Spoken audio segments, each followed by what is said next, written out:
Oke. Halo, dengan Bapak siapa? Saya Anggi dari Masjid Sejuta Pemuda. Saya Salha dari Treasure of Sukabumi.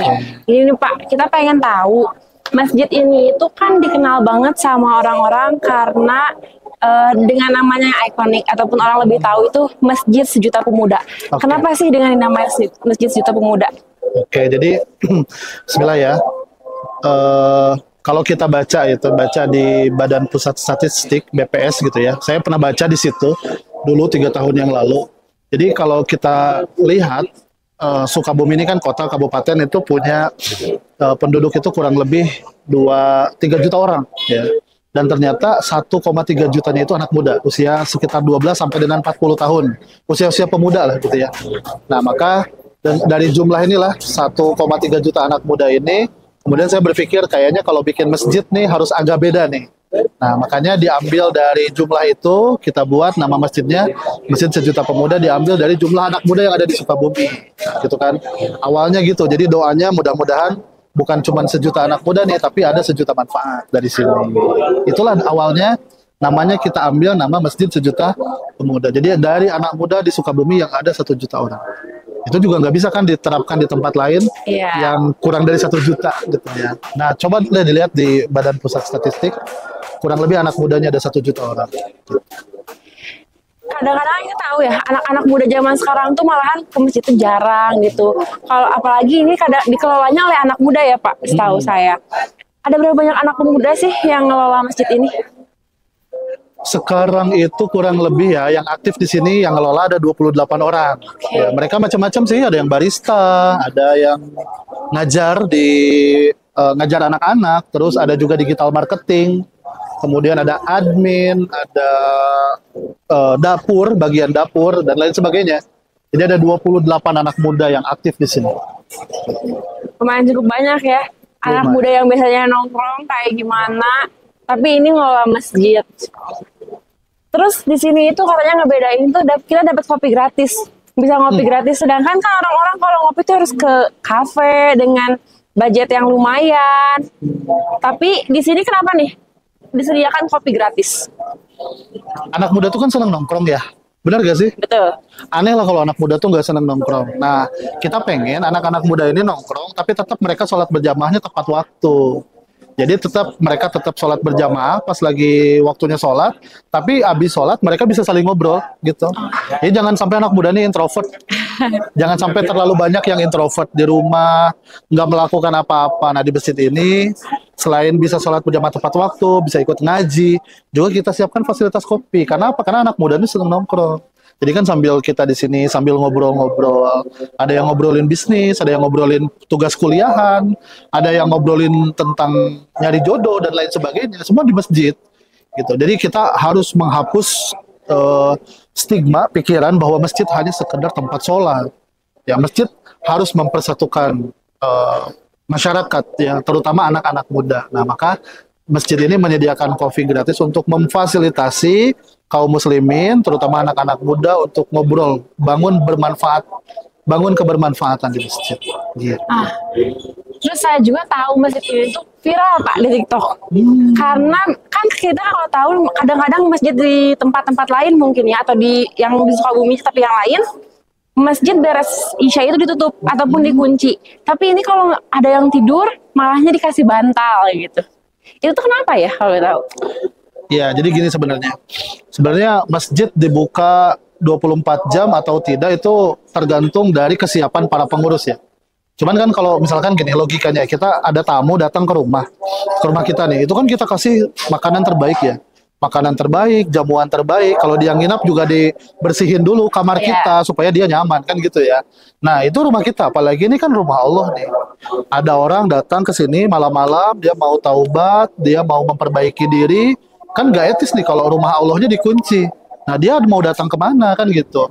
Nah, maka dari situlah program masjid 24 jam kita juga sediakan untuk musafir yang tidur di sini, tapi ada syaratnya. Syaratnya harus ikut sholat berjamaah, harus ikut ngaji, dan maksimal 3 hari. Kita fasilitasi makan sehari 3 kali, juga kita fasilitasi tempat tidur. Walaupun tidurnya di masjid, tapi dikasih kasur, dikasih bantal untuk memfasilitasi mereka yang mungkin mau menenangkan diri mereka yang sedang dalam perjalanan mau singgah dulu daripada harus beli, misalkan tidak punya budget ke hotel, udah nginapnya di masjid, makan dapat, tempat tidur juga dapat. Itu kan sebetulnya apa ya, sebagai seorang muslim ya kita punya kewajiban untuk memuliakan tamu-tamu kita. Apalagi kita nih di masjid rumahnya Allah, maka harus memuliakan tamu-tamunya Allah. Itu bagian dari hikmat namanya.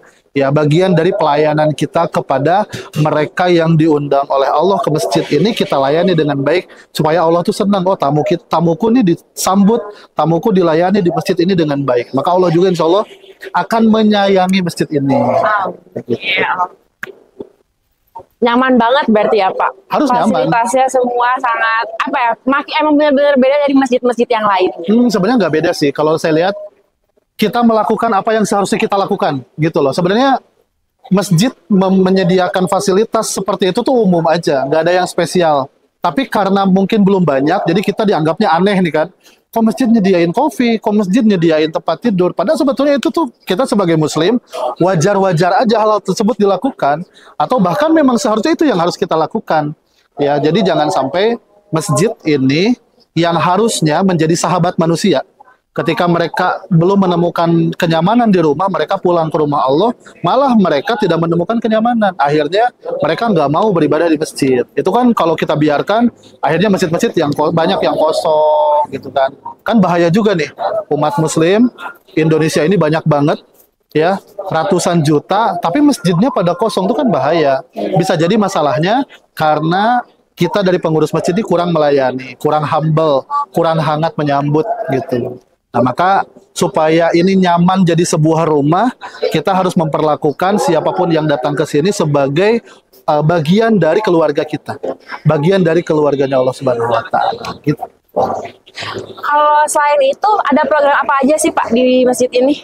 Banyak programnya. Jadi kalau masjid itu kan ada beberapa yang kita bagi ya programnya. Ada program masjid, ya program masjid itu tadi ya seperti pelayanan, kopi, makan, dan lain sebagainya, tempat tidur. Ya kemudian ada event-event, kajian-kajian gitu ya, ada di media sosial kita. Itu setiap ada event kita upload gitu ya, kita posting.